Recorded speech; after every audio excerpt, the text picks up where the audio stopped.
मैथिली दुल्हन इसके मनमोहक गीत जरूर सुने। यदि अच्छा लगा तो चैनल सब्सक्राइब जरूर करें।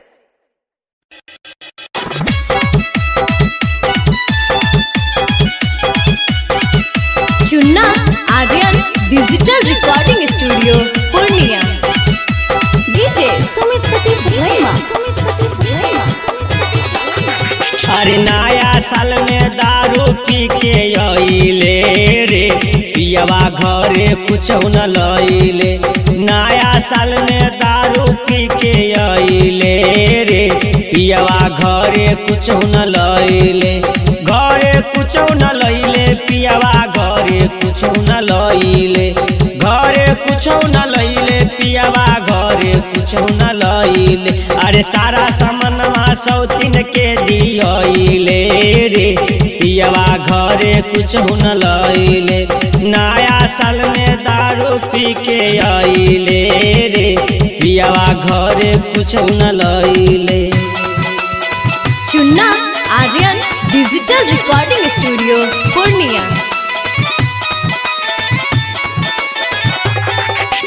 डीजे सुमित सतीश रैमा।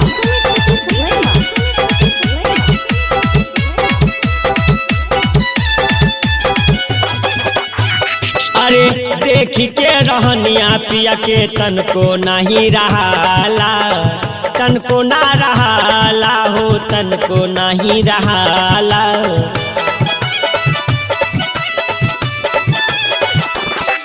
अरे घर में चाउर दाल नहीं खे तनको नहीं बुझाला। तनको ना बुझाला हो तनको नहीं बुझाला। अरे मन कराता माउर खा के मरी हो पियवा घरे कुछ न लइले।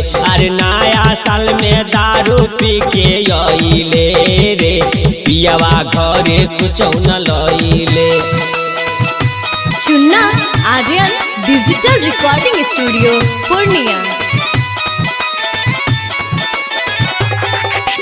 डीजे सुमित सतीश रैमा।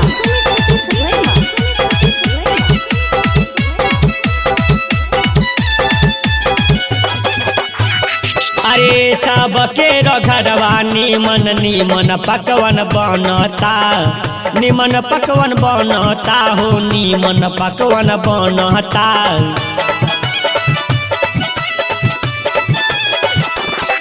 अरे छोटका बबुआ देख के ठुनक ठुनक के रोवाता।